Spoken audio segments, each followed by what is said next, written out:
Alhamdulillahi Rabbil Alamin. Wassalatu wassalamu ala sayyidil anbiya'i wal mursalin. Amma ba'd. Fa'udzu billahi minasy syaithanir rajim. Bismillahirrahmanirrahim. Ala inna awliya Allahi la khawfun alaihim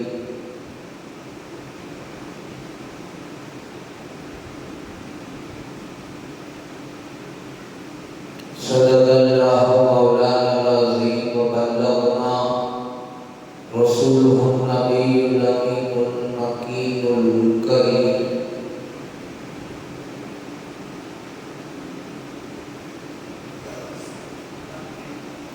درود پاک کا مقدمہ پیش کریں اور پڑھیں اللہم صلی علی سیدنا محمد وعلی آل سیدنا محمد وصحبہ وبارک وسلم صلاۃ و سلام علیک یا رسول اللہ.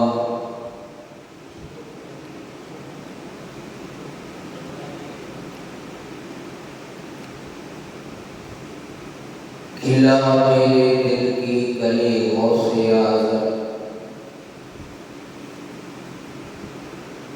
مٹا قلب کی بے کلی غوث اعظم.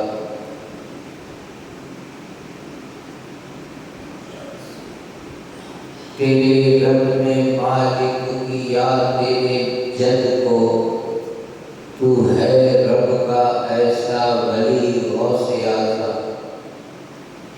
کرم غوث اعظم، کرم غوث اعظم، ہمارا بھی رکھ لیجئے برم غوث اعظم. تیرے ہاتھ میں ہاتھ ہم نے دیا ہے، تیرے ہاتھ ہے علاج یا غوث اعظم. کرم غوث اعظم، کرم غوث اعظم، ہمارا بھی رکھ لو برم غوث اعظم.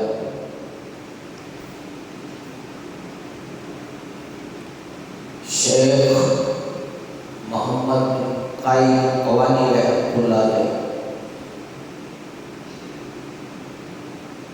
وہ بیان کرتے ہیں، محبوب سبحانی غوث سمدانی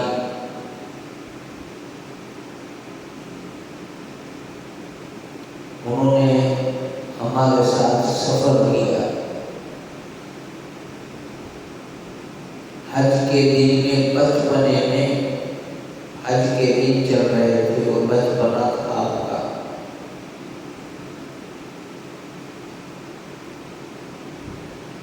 غوث اعظم وہ خود فرماتے ہیں، کہتے ہیں کہ بچپنے کے دن تھے، حج کے دن تھے.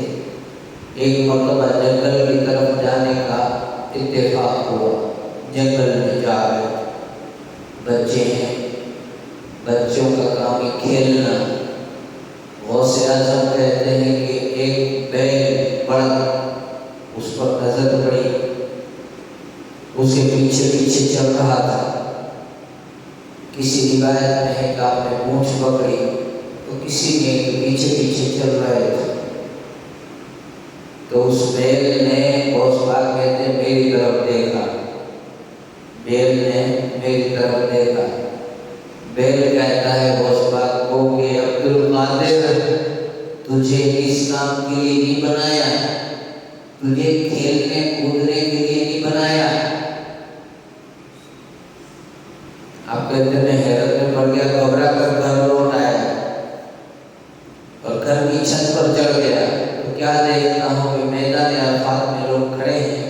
اس کے بعد میں نے اپنی ماں سے کہا کہ ماں آپ مجھے اللہ کی راہ میں دے دو، وقف کر دو،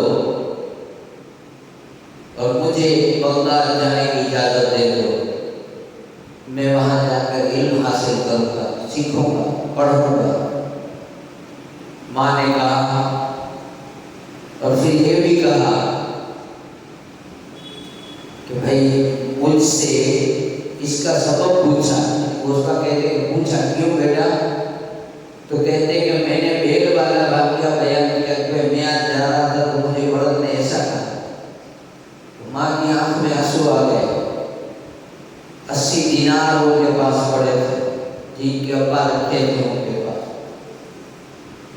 وہ لے آئی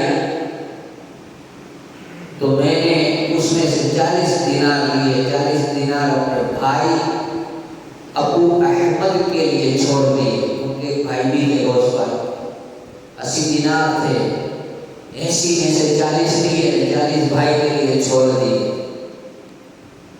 تو ماں نے والدہ ماجدہ نے میرے 40 دینار کی گدڑی میں سی دی، پھر مجھے بغداد جانے کی اجازت دے دی۔ پتہ چلا کہ غوث پاک نے علم سیکھنے کے لیے بچپن میں سفر شروع کر دیا تھا، اور پھر ایسا نہیں کہ صرف سیکھنے کہ سیکھے تب ولی بنے، ولی تو تھے ہی، بچپن ہی آپ کو پتہ چل گیا تھا۔ آپ کو ہم کو کوئی ہم سے کوئی پریندے تھوڑی بات کرتے ہیں، غوث پاک سے کرتے تھے۔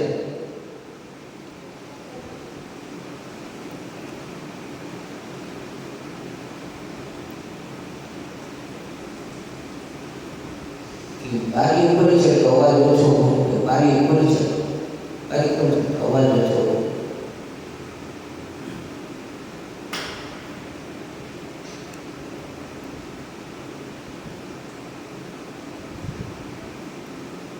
رسول حضرت محبوب ربانی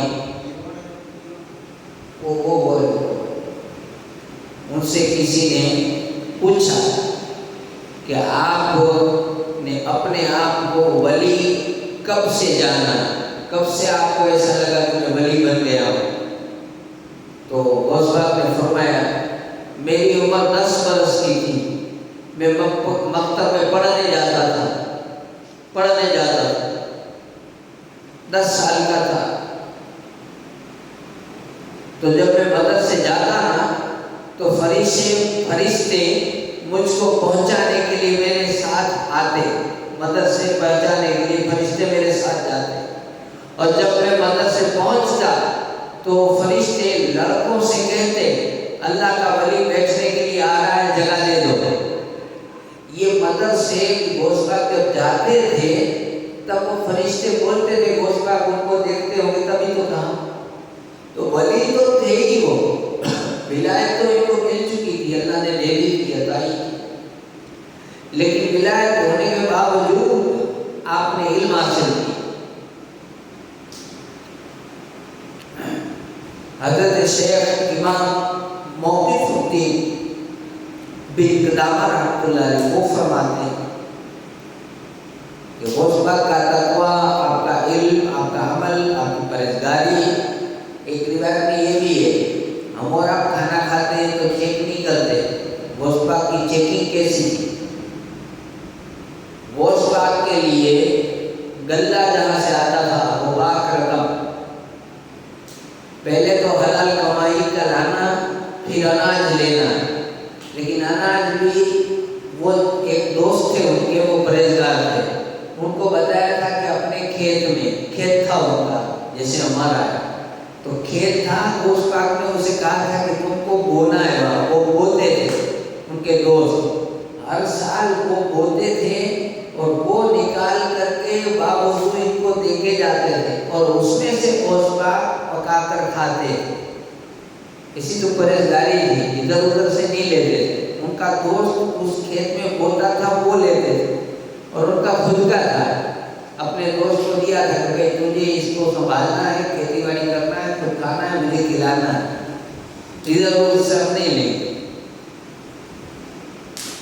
کہتے ہیں 561 ہجری میں بغداد شریف ہم گئے، اللہ والے ہیں وہ کہتے ہیں تو ہم نے دیکھا کہ سیدنا عبد القادر ان میں سے ہیں کہ جن کے وہاں پر علم، عمل، حال اور فتویٰ نویسی کی بادشاہت دی گئی. بدی چیز سی بادشاہ اگر تھی تو وہ غوث پاک کے پاس تھی. کوئی طالب علم یہاں کے علاوہ کسی اور کی جگہ میں جانا ہی نہیں چاہتا تھا. یعنی جو بھی پڑھنے جاتا تھا، کہ جیسے کوئی اگر کسی بھی دیش میں پڑھنا چاہتا ہے، مجھے پڑھنے جانا ہے، اسے پوچھتے تھے کہاں جاؤ گے؟ کہا غوث پاک کے یہاں جاؤ. وہیں جاتا تھا، کسی اور مدرسے میں جاتا نہیں تھا. کہ آپ کے پاس تمام علوم جمع تھے، جو بھی آپ سے علم حاصل کرتے تھے، آپ ان تمام طالب علم کو، طلباء کو پڑھانے میں صبر کرتے. آپ کا سینہ فراخ تھا، آپ سیر چشمے تھے. اللہ نے آپ میں اوصاف جمیلہ اور احوال عزیزہ جمع فرما دیے تھے. یعنی کہ آپ مان لیجئے کہ 70 جنے بیٹھے ہیں اور 70 کو پڑھانا ہے، تو کسی ایک کو بھی نہیں لگتا تھا کہ غوث پاک مجھے نہیں دیکھ رہے یا غوث پاک میری طرف خاص نظر نہیں کر رہے. ہم جاتے ہیں نا کئی جگہ، کسی ایک مولانا کو سنتے ہوتے ہیں، تو ہمیں اگر وہ ہمیں خاص رکھتے ہیں، اپنا محبوب رکھتے ہیں، اپنا عزیز رکھتے ہیں، ہم کہیں گے وہ فلانا ہمارا بہت دھیان رکھتا ہو، ہمیں تو بہت خاص پیار سے، ہمارے بہت اچھے گھر سے. تو وہاں جو 70 ہوں چاہے 70,000 ہوں، ان میں بیٹھنے والے کو ایک کو بھی ایسا نہیں لگتا تھا کہ غوث پاک کے لیے میں خاص نہیں ہوں. ایسا ایک کو بھی نہیں لگتا. غوث پاک سب کے ساتھ، سب کو ایسا، یہ کرامت تھی. ورنہ ایک ساتھ سب کو ایسا لگے ممکن نہیں ہے نا. اگر میں وہاں دیکھوں گا تو یہاں نہیں دیکھ سکوں گا، یہاں دیکھوں گا تو وہاں نہیں دیکھ سکوں گا. لیکن غوث پاک کی کرامت تھی کہ ہر کوئی یہ سمجھتا کہ غوث پاک مجھے سمجھا رہا ہے، میرے آگے جواب کر دے. یہ کرامت تھی آپ کی. اور جہاں مدرسہ تھا، سیکھنے جاتے تھے، وہاں بھی ایسا تھا کہ غوث پاک ہر کسی پر پیار سے، محبت سے اتنا سکھاتے، اتنا سمجھاتے کہ ہر کسی کو یہ لگتا کہ غوث پاک مجھے بہت چاہتے ہیں. یہ عالم تھا غوث پاک کا. اور جب تقریر کرتے تھے تو امام ربانی شیخ عبد الوهاب شعرانی رحمۃ اللہ علیہ اور شیخ المحدثین عبد الحق دہلوی اور علامہ محمد بن یحییٰ حلبی، یہ تینوں بزرگ لکھتے ہیں، کہتے کہ حضرت سیدنا عبد القادر جیلانی 13 علم میں، 13 علوم میں تقریر کرتے تھے. 13,000 کی تقریر ہوتی تھی الگ الگ. ایک جگہ علامہ شیرانی فرماتے ہیں کہ حضور غوث پاک مدرسہ عالیہ میں لوگ آپ کی تفسیر، حدیث، فقہ، علم الکلام پڑھتے تھے، اور دوپہر سے پہلے اور بعد میں دونوں وقت لوگوں کو تفسیر سکھاتے تھے. یعنی صبح میں الگ پڑھاتے تھے، دوپہر بعد الگ پڑھاتے تھے. صبح میں جو پڑھاتے تھے وہ کیا تھا؟ تو کہتے ہیں کہ وہ تفسیر تھی، حدیث تھی اور فقہ، علم الکلام. یہ صبح کا ٹائم تھا ان کا. اور دوپہر بعد تفسیر، حدیث، فقہ، کلام، اصول، نحو، یہ سب دوپہر بعد پڑھاتے تھے. ظہر بعد قرات کے ساتھ قرآن مجید پڑھاتے تھے. الگ الگ چیز تھی اور علم کا سمندر تھے وہ. شیخ عبد الرحمن دہلوی رحمۃ اللہ علیہ لکھتے ہیں کہ علمی کمالات کے متعلق ایک روایت یوں نقل ہوئی ہے کہ ایک روز کسی قاری نے آپ کی مجلس شریف میں قرآن مجید کی ایک آیت پڑھی تو آپ نے اس آیت کی تفسیر میں پہلے ایک معنی، پھر دوسرا اور بعد میں 3، یہاں تک کہ جتنے حاضرین مجلس تھے، جتنے بیٹھے تھے، ان کے علم کے مطابق آپ نے اس آیت کے 11 معنی بیان کر دیے اور پھر دوسری وجوہات بیان فرمائی جن کی تعداد 40 تھی، اور ہر وجہ کی تائید میں علمی دلیلیں بیان کی اور ہر معنی کے ساتھ سند بیان کی. اور آپ کی علمی دلائل کی تفصیل سے سارے حاضرین کو تعجب ہو گئے کہ ایک آیت پڑھی اور اتنی باتیں کھول دی. غوث پاک نے، پڑھنے والا قاری دوسرا تھا، اس نے پڑھی تھی ایک آیت، خالی اس نے پڑھی. پھر غوث پاک نے اس کا مطلب سمجھا، سانج ہو گئی ایک آیت کا. ایک بار ایسا ہوا کہ ایک آیت کے 40 معنی بیان کرے غوث پاک، اور یہ مجلس جو تھی اس میں 11 بیان کرے۔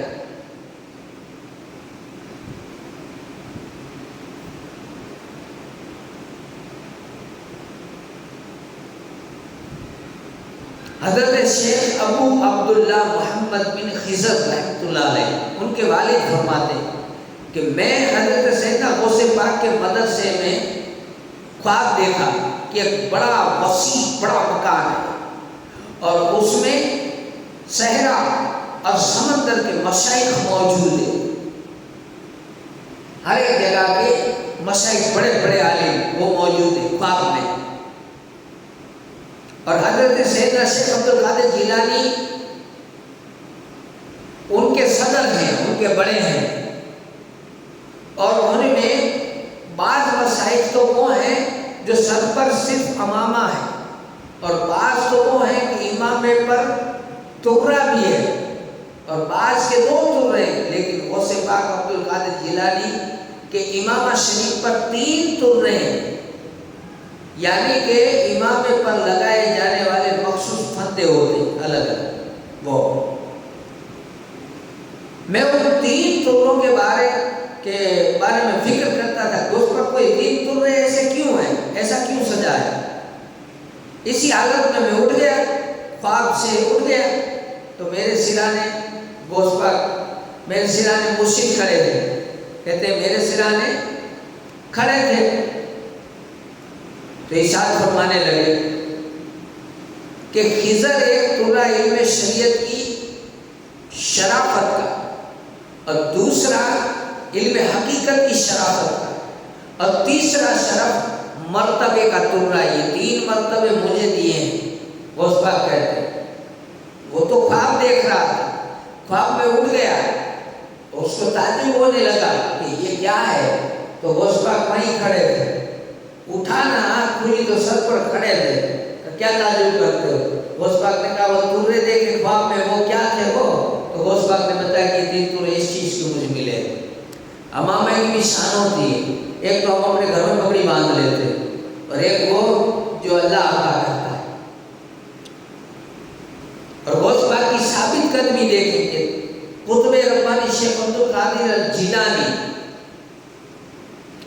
الحسنی والحسینی، وہ اپنی قدمی ثابت قدمی کا خود تذکرہ کرتے ہیں، وہ خود کہتے ہیں کہ میں نے رائے خدا میں بڑی بڑی سختیاں اور مشقتیں برداشت کی، مگر وہ کسی پہاڑ پر گزرتی تو پہاڑ پھٹ جاتا، میں کھڑا رہا۔ غوث پاک خود کہتے ہیں، اور شیطان سے مقابلہ غوث پاک نے کیا۔ شیخ عثمان الصریفینی وہ بیان کرتے ہیں، میں نے شہنشاہ بغداد غوث پاک کی زبان سے سنا ہے کہ میں دن رات بیابانوں ویرانوں جنگل میں رہتا تھا۔ غوث پاک کہتے ہیں جنگل میں رہتا تھا، میرے پاس شیطان ہتھیار سے سج کر مسلح ہو کر ہیبتناک شکل میں قطار پر قطار آتے تھے اور مجھ سے مقابلہ کرتے تھے، مجھ پر آگ پھینکتے، مگر میں اپنے دل میں بہت زیادہ ہمت اور طاقت محسوس کرتا، اور غیب سے کوئی مجھے پکار کر کہتا عبد القادر اٹھو، ان کی طرف بڑھو، مقابلے میں ہم تمہیں ثابت قدم رکھیں گے، تمہاری مدد کریں گے، اٹھو جاؤ۔ پھر جب میں ان کی طرف بڑھتا تو وہ دائیں بائیں جدھر سے آتے اسی طرف بھاگ جاتے، ان میں سے میرے پاس صرف ایک ہی شخص آتا اور وہ ڈراتا، مجھے کہتا یہاں سے چلے جاؤ، تو میں اسے ایک تماچا مارتا اور وہ بھاگتا نظر آتا۔ کہتے ہیں میں لا حول ولا قوت الا باللہ العلی العظیم پڑھتا تو وہ جل کر خاک ہو جاتا۔ پتہ یہ چلا غوث پاک کو شیطان کو بھی تھپڑ لگا دیتے تھے کہ نکل یہاں سے۔ تو اگر اس سے ہمیں ایک چیز اور پتہ چلی، ہمارے جو بچے ہمارے بھائی جن کو ہوتا ہے ڈر کس کو نہیں لگتا، اگر مان لیں آپ گاڑی سے کہیں جا رہے ہیں، آپ اپنی ناؤ سے جا رہے ہیں، آپ کسی جنگل میں ہیں، آدھی رات میں یا گھروں کو جانا ہے، کبھی ڈر لگتا ہے، تو ایسے موقع پر کیا کریں گے؟ آپ غوث پاک کو یاد کریں گے. اگر غوث پاک کا نام لے لیں گے تو غوث پاک تمہاری حفاظت کریں گے. یا غوث المدد، یہ کہنا چاہیے.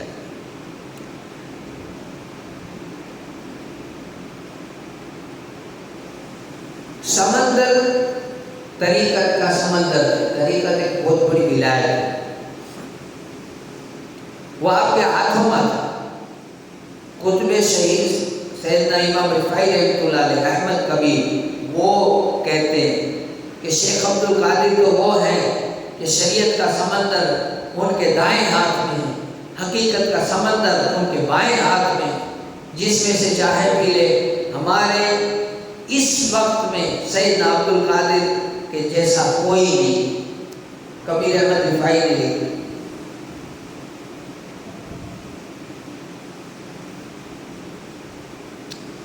چالیس سال تک آپ نے سنا ہے نا، 40 سال تک عشاء میں وضو کرتے، عشاء کی نماز پڑھتے، عشاء کی وضو کرتے اور اسی وضو سے فجر پڑھتے. عشاء بھی پڑھتے وضو کر کے، اسی وضو سے فجر پڑھتے. شیخ ابو عبداللہ محمد بن ابو الفضل حروی رحمۃ اللہ علیہ فرماتے ہیں میں نے حضرت شیخ محی الدین عبد القادر جیلانی قطب ربانی کی 40 سال خدمت کی. 40 سال. اس مدت میں آپ عشاء کے وضو سے صبح کی نماز پڑھتے تھے اور آپ کا معمول تھا کہ جب وہ بے وضو ہوتے تو اسی وقت وضو کر لیتے اور 2 رکعت نفل نماز بھی پڑھتے. یہ باقی کے دنوں کا ماحول تھا. دن میں بھی بے وضو نہیں رہتے تھے، وضو ٹوٹا تو وضو کر لیتے تھے. اچھا یہ تو 40 سال. اچھا ایک بات بتاؤ، تہجد کی نماز ہے نا، تہجد کی نماز وہ چاہے آپ 2 رکعت پڑھیں، چاہے 4 پڑھیں، 8 پڑھیں، 6 پڑھیں، 12 پڑھیں، جتنی چاہے پڑھیں. 8 کئی لوگوں نے زیادہ پڑھی ہے، ولی اللہ والے 12 پڑھتے تھے. ٹھیک. اب آپ اگر 2 پڑھنا چاہیں تب بھی پڑھتے. اس کا ٹائم کیا ہے؟ عشاء کی نماز ہو گئی، آپ نے کھانا کھا لیا، عشاء کی نماز ہو گئی. اس کے بعد عشاء کا وقت شروع، تہجد کا وقت شروع نہیں ہوتا. کب تک نہیں ہوتا؟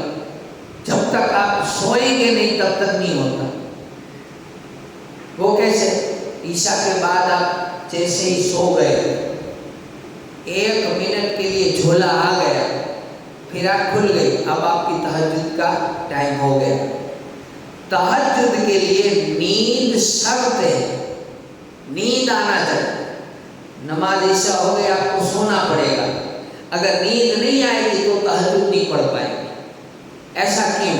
ایسا اس لیے کہ نیند، وہ گجراتی میں کہتے ہیں کہ سمے جڑو سکنا، تو نیند ہے وہ بہت بڑا سکون ہے، چین ہے.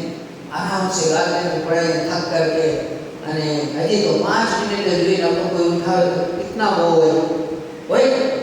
اب اس سکھ ہے وہ، اس سکھ کو چھوڑنا ہے تہجد کی نماز کے لیے. اس کو چھوڑ دو، نہیں سونا، اٹھو، وضو کرو اور نماز پڑھو. اس لیے تہجد کی نماز کا مرتبہ بڑا ہے کہ نیند چھوڑ کر آیا ہے. سمجھ گیا؟ تو تہجد. اچھا تو غوث پاک کو کبھی تہجد کی نماز چھوڑتے نہیں تھے. اور جو اگر سو گئے نیند آ جاتی ہے تو کیا ہوتا ہے؟ وضو ٹوٹ جاتا ہے.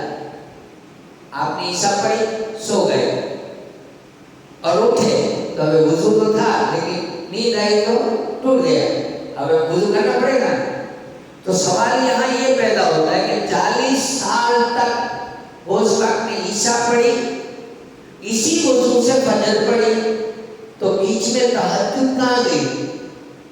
سوئے تو نہیں ہے. جو سوئے ہوتے تو وضو کرنا پڑتا، اور سوئے نہیں ہے تو تہجد کیسے پڑھی؟ اس میں غوث پاک ایسا کرتے تھے کہ عشاء پڑھ لی، اب رسی، یہ جو رسا ہوتا ہے نا، رسی یہاں باندھتے تھے کمر میں، اور رسی باندھ کر ایسے کھیلی میں ایسے باندھ دیتے تھے اور یوں بیٹھ جاتے تھے. سجدے میں گئے، سوئے. اب سجدے میں جیسے گئے تو رسی ہوئی ٹائٹ، تو سجدے میں سوئیں گے تو وضو نہیں ٹوٹے گا، نیند ہو جائے گی، سجدے میں سونے سے وضو نہیں ٹوٹے گا۔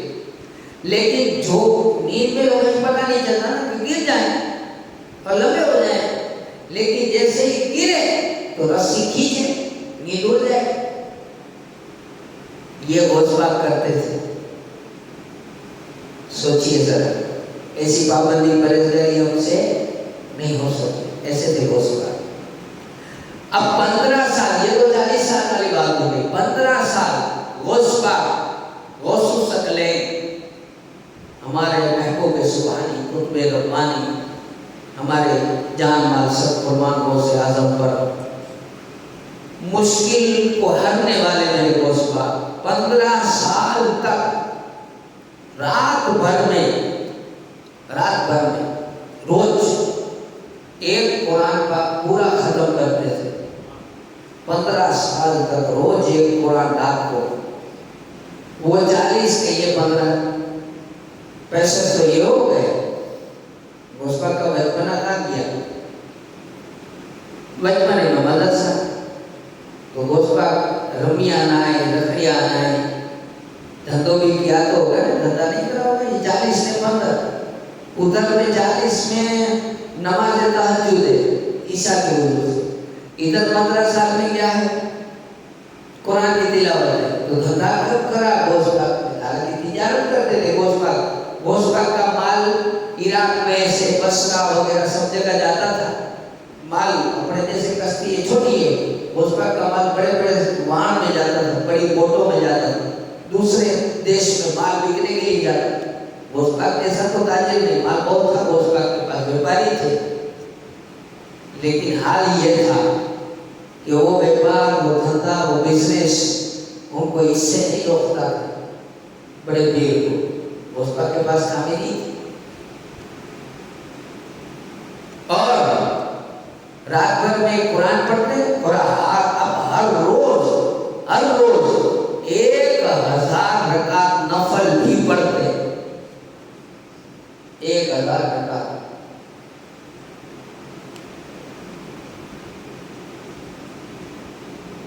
اور بیان کی برکتیں اللہ اکبر، یہ ایک بڑی روایت ہے، آپ کو بتا دوں۔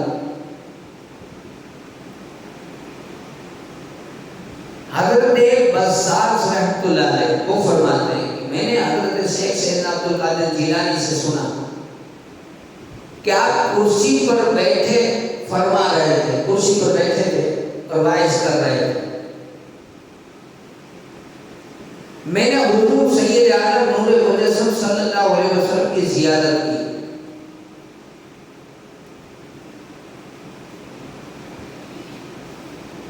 تو حضور نے مجھ سے فرمایا بیٹا تم بیان کیوں نہیں کرتے؟ میں نے عرض کیا میرے نانا جان میں ایک اجمی مرد ہوں، بغداد کے فصحا کے سامنے میں کیا بیان کروں؟ غوث پاک کہتے ہیں کہ میں بیان کیسے کروں، میں ایک اجمی ہوں، عربی نہیں ہوں، اور ان لوگوں کو بڑے بڑے پڑھے لکھوں کو اتنی اچھی زبان جاننے والوں کو میں کیسے سمجھاؤں؟ میں نہیں کر سکتا نانا جان، میرے سے وعظ نہیں ہوگا۔ رسول پاک نے کہا بیٹا منہ کھولو، رسول پاک نے غوث پاک سے کہا منہ کھولو، تو آپ صلی اللہ علیہ وسلم نے میرے منہ میں 7 دفعہ لعاب دہن ڈالا، تھوک مبارک ڈالا، مجھ سے فرمایا لوگوں کے سامنے بیان کرو اور انہیں اپنے رب کی طرف عمدہ حکمت اور نصیحت سے بلاؤ۔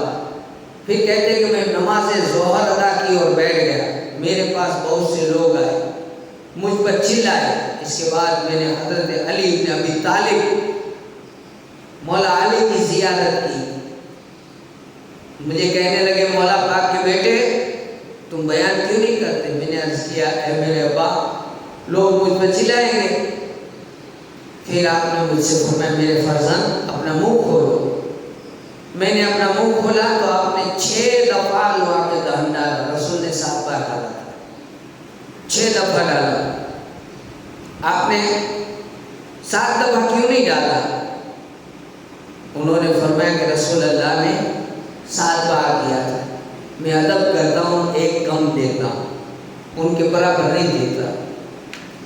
پھر وہ میری آنکھ سے اوجھل ہو گئے اور میں یہ شعر پڑھا، فکر کا غوطہ زن دل کے سمندر میں مار، معارف کے موتیوں کے لیے غوطہ لگاتا ہے اور وہ ان کو سینے کے کنارے کی طرف نکال لاتا ہے۔ آپ کا پہلا بیان، غوثہ کا پہلا بیان، حضور غوث اعظم سید شیخ محی الدین عبد القادر جیلانی قطب ربانی کا پہلا بیان اجتماع برانیہ میں ماہ شوال المکرم تھا 521 ہجری میں، عظیم الشان مجلس میں جس پر ہیبت اور رونق چھائی ہوئی تھی۔ اولیاء کرام اور فرشتے اسے ڈھانپ رہے تھے اور آپ نے کتاب و سنت کی تصریح کے ساتھ لوگوں کو اللہ تعالیٰ کی طرف بلایا اور وہ سب اطاعت اور فرمانبردار کے لیے جلدی آگے بڑھ گئے۔ مان بھی سکتے 40 سال تک استقامت سے بیان کیا، 40 سال تک۔ سید غوث پاک کے فرزند ارجمند عبد الوہاب وہ فرماتے، غوثہ کے بیٹے جن کا نام ہے عبد الوہاب، وہ کہتے ہیں کہ حضور سیدنا شیخ عبد القادر جیلانی غوث اعظم نے 521 ہجری سے 561 ہجری تک 40 سال مخلوق کو سب کو واعظ کیا، نصیحت کری۔ حضرت ابراہیم سعد رحمۃ اللہ علیہ فرماتے ہیں کہ جب ہمارے شیخ حضور غوث اعظم عالموں والا لباس پہن کر اونچے مقام پر جلوہ افروز ہو کر بیان فرماتے تو آپ لوگوں کے کلام مبارک کو بغور سنتے اور اس پر عمل پیرا ہو جاتے۔ اور آواز کی برکت تو ایسی تھی کہ شیخ عبد القادر جیلانی مجلس مبارک میں باوجود یہ کہ شرکاء اجماع بہت زیادہ ہوتے، یہاں تک کہ 70,000 ہوتے، لیکن آپ کی آواز جیسے پہلے بیٹھتا تھا وہ سنتا تھا، ویسے چھیلے والا سنتا تھا، تب مائک نہیں تھا۔ یہ آواز کی کرامت تھی، اور جو سنتے تھے ان کے دلوں میں ہیبت، ڈر کیسا تھا۔ آپ جتنے بھی اجتماع میں بیٹھنے والے ان کے دلوں کے مطابق بیان کرتے تھے، بیٹھنے والے میں دل میں کیا چل رہا ہے اس کے حساب سے بولتے تھے۔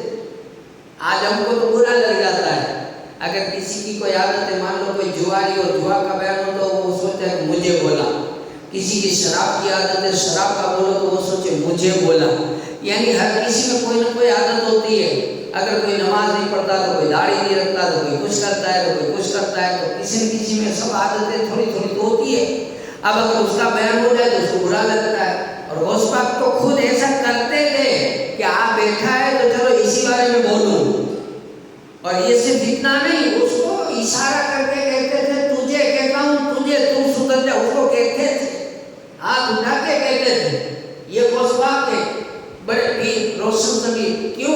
اس لیے کہ واعظ کہتے ہی اسی کو ہے کہ سدھارنے کے لیے بولا جاتا ہے یہ غوث پاک، اور کہتے ہیں کہ ان کو توجہ دلاتے تھے، منبر پر کھڑے ہو جاتے اور آپ کے جلال کی وجہ سے لوگ بھی کھڑے ہو جاتے، اور جب آپ ان سے فرماتے کہ چپ رہو تو سب ایسے خاموش ہو جاتے کہ ہیبت کی وجہ سے ان کی سانسوں کے علاوہ کوئی آواز نہیں آتی، صرف سانس کی آواز آتی۔ ایسے تھے انبیاء، اولیاء، نبی، سارے ولی وہ آپ کے مجلس میں آتے تھے، مجلس میں آتے تھے غوث پاک۔ شیخ محدث عبدالحق محدث دہلوی وہ فرماتے ہیں کہ آپ کی مجلس شریف میں کل اولیاء، کل انبیاء جسمانی حیات اور ارواح کے ساتھ جن، فرشتے، حبیب رب العالمین رسول پاک کی تربیت و تائید فرمانے کے لیے جلوہ افروز ہوتے تھے، خود آتے تھے سب۔ حضرت سیدنا خضر علیہ السلام تو اکثر زیادہ تر مجلس میں آتے رہتے تھے، حاضرین میں بیٹھتے تھے، شامل ہو کے بیٹھتے تھے، سنتے۔ نہ صرف خود آتے بلکہ مشائخ زمانہ میں جس سے بھی آپ علیہ السلام کی ملاقات ہوتی تو ان کو بھی مجلس میں حاضر ہونے کی تاکید فرماتے، ارشاد فرماتے کہ جس کو بھی کامیابی چاہیے، کامرانی چاہیے تو جاؤ غوث پاک کی مجلس میں جا کر بیٹھ جاؤ۔ یہ خضر علیہ السلام دعوت دینے نکلتے، جیسے خضر علیہ السلام آتے ہوئے کوئی ملے نا تو ہم کو کہتے تھے چل اگر کامیابی چاہیے تو غوث پاک کی مجلس میں جا رہا ہوں چل، یہ کہتے تھے. اور جنات بھی آپ کا بیان سنتے تھے، یہودی اور عیسائی بیان سنتے تھے اور اسلام قبول کر لیتے تھے. تو یہ تھے ہمارے پیارے بڑے غوث پاک کہ جن کی تقریر، جن کی شان اور جن کی کرامت ایسی. اب آخری ایک کرامت بتا دیتا ہوں، اس کے بعد میں ہم سلام پڑھتے ہیں. سیدنا غوث اعظم مدینہ منورہ میں سے حاضری دے کر ننگے پاؤں بغداد شریف طرف آ رہے تھے. راستے میں ایک چور کھڑا تھا اور کسی مسافر کا انتظار کر رہا تھا کہ اسے لوٹنے آیا ہے. تو غوث پاک آ رہے تھے حج پڑھ کے، رستے میں مل گیا. آپ جب رحمت اللہ علیہ اس کے قریب پہنچے تو پوچھا تم کون ہو؟ اس نے جواب دیا کہ گامڑے کا ہوں، دیہاتی ہوں، مگر آپ نے کشف کے ذریعے، کرامت کے ذریعے اس کی معاشیت یعنی اس کی روزی دھندا اس کے بارے میں جان لیا، اس کی بدکار کرداری جان لی کہ یہ کیسا نالائق ہے. تو خبر پڑ گئی اور اس چور کے دل میں اب خیال لایا شاید یہ غوث اعظم ہے.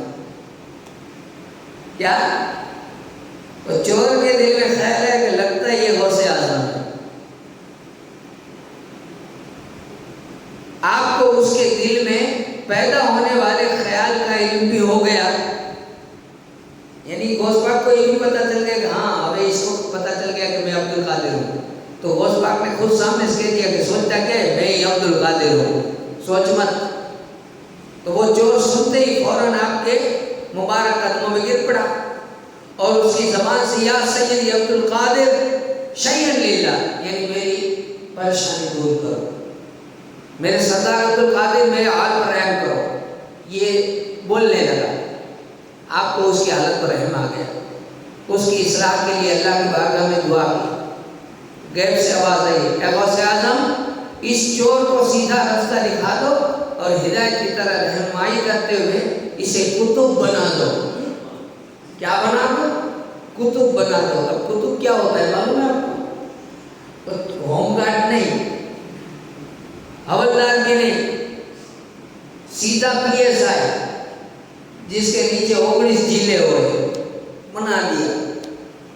یعنی ولی جس کے نیچے ہیں وہ کتب بن جاؤ، بڑا افسر بنا دیا.